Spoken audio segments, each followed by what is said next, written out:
Taste the Daily. Kovai சட்டக்கல்லூரி மாணவ மாணவிகளுக்கு விடுதியில் உணவு வசதி செய்ய அரசு ஆவணம் செய்யுமா என்று அதிமுக சட்டமன்ற உறுப்பினர் அருண்குமார் கேள்வி எழுப்பினார். இதுகுறித்து சட்டப்பேரவையில் அவர் பேசியதை தற்போது காணலாம்.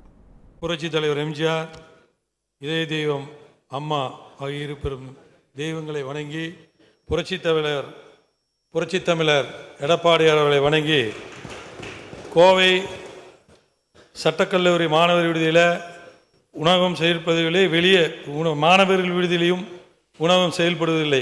வெளியே ஒரு மெஸ்ஸிலிருந்து தான் வாங்கிட்டு வந்து அவங்க சப்ளை செய்கிறாங்க.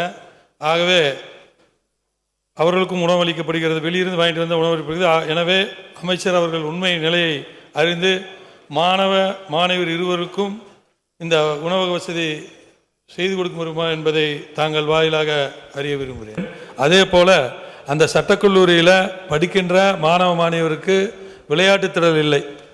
அதையும் பக்கத்தில் இருக்கிற பாரதியார் யூனிவர்சிட்டி இருக்குதான், அவங்ககிட்ட போய் பர்மிஷன்லாம் வாங்கி போயிட்டுருக்காங்க. ஆகவே அதையும் அமைத்து கொடுக்குமாறு உங்களை தாழ்மையோடு கேட்டுக்கொள்கின்றேன்.